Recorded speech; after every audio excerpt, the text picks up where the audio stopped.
దృశ్యం చూసిన శివ భయంతో ఫోన్ పాడేసుకుంటాడు. ఇంతలో కిరణ్ విజయ్ వచ్చి, ఏమైందన్నయ్య, పడుకోకుండా ఏం చేస్తున్నావు, ఎందుకు కంగారుగా ఉన్నావు అని అడుగుతారు.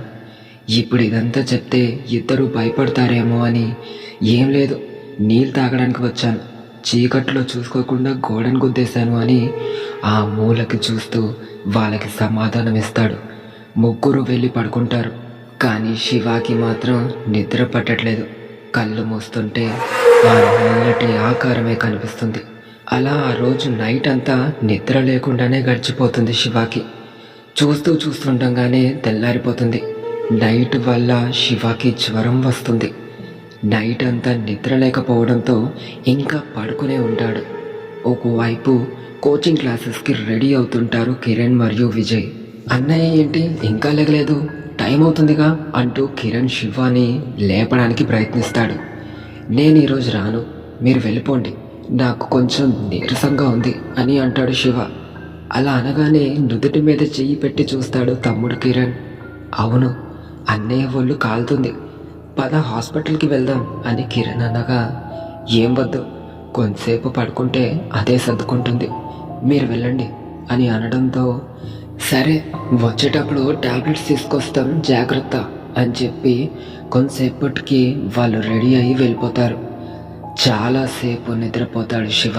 కొంతసేపటికి నిద్దట్లో ఎవరో మాట్లాడుకుంటున్న శబ్దాలు వినిపిస్తుంటాయి.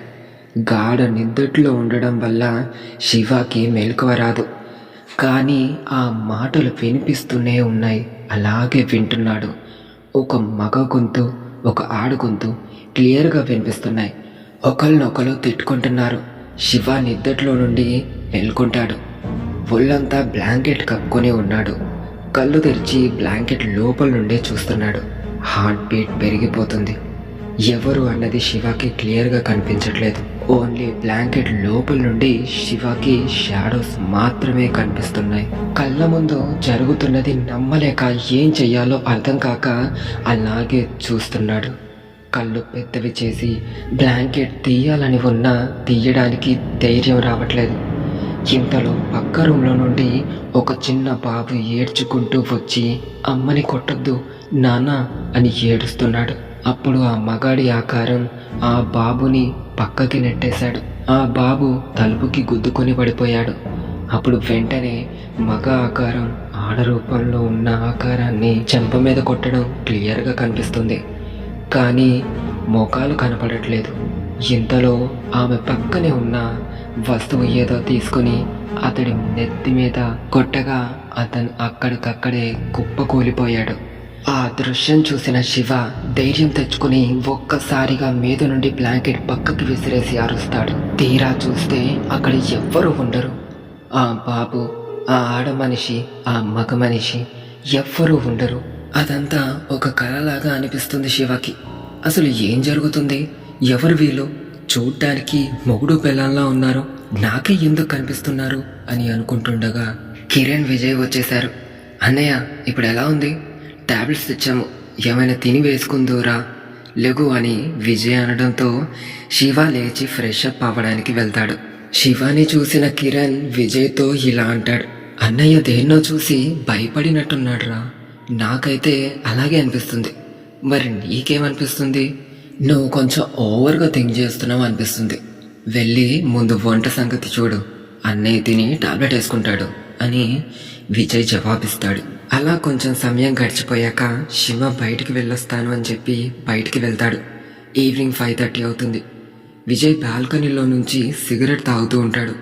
కిరణ్ వచ్చి, ఒరే అన్నయ్య, ఈరోజైనా గిన్నెలు నువ్వు కెడుగురా, నేనే చేస్తున్నాను అని అంటాడు. ఈసారికి నువ్వు కెడిగేరా, రేపు నేను కెడుగుతాలే అని అనగానే కోపంలో వెళ్ళిపోతాడు కిరణ్. తనలో తానే కొనుక్కుంటూ గిన్నెలను కడుగుతాడు. బయటికి వెళ్ళిన శివ ఇంటికి వచ్చేస్తాడు. చేతిలో ఒక పెద్ద కవర్ ఉంటుంది. ఏంటన్నయ్య కవర్లో అని విజయ్ అడుగుతాడు. చూస్తే నాన్ వెజ్ చికెన్ ఉంటుంది, ఇదిగో తీసుకొని కర్రీ చేయండి అని చేతికి ఇస్తాడు.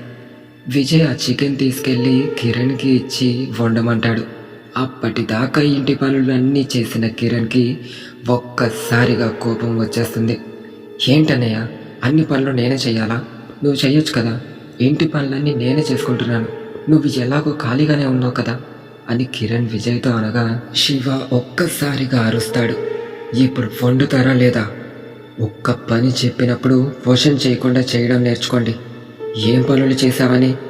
సగం సగం పనులే, ఒక పని కరెక్ట్గా చేయడం రాదు అని కిరణ్ని శివాని తిట్టగా కోపంతో బయటికి వెళ్ళిపోతాడు కిరణ్.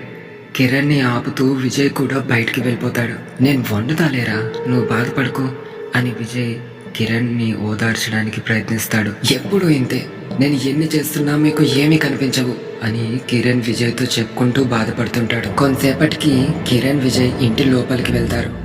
లోపలికి వచ్చిన ఇద్దరు షాక్తో అలాగే నుంచుని గుట్కలు మింగుతూ ఎదురుగా ఉన్న దృశ్యాన్ని కన్నార్పకుండా చూస్తుంటారు. ఎందుకంటే శివ ఆ పచ్చి మాంసాన్ని నేల మీద పెట్టుకుని చీల్చి చీల్చి తింటున్నాడు. ఆ క్షణం కిరణ్ విజయ్కి వాళ్ళ కళ్ళ ముందు ఏం జరుగుతుందో అర్థం కాని స్థితిలో ఉన్నారు. శివ తినే విధానం చూస్తే ఇద్దరికి భయం వేసింది.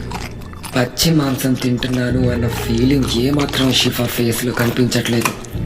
బోన్స్తో సహా తినేస్తున్నాడు. ఆ బోన్స్ సౌండ్స్ వింటుంటే కిరణ్కి విజయ్కి ఏదో క్రూర మృగాన్ని చూస్తున్నట్టు అనిపించింది. కిరణ్ విజయ్ ఎదురుగా నుంచున్నారు అన్న ధ్యాస కూడా లేకుండా చాలా రోజుల నుండి ఆకలితో ఉన్నవాడిలాగా ఆవురావురమని తినేసి అలాగే లేచి వెళ్ళి బెడ్ మీద పడుకుండిపోతాడు.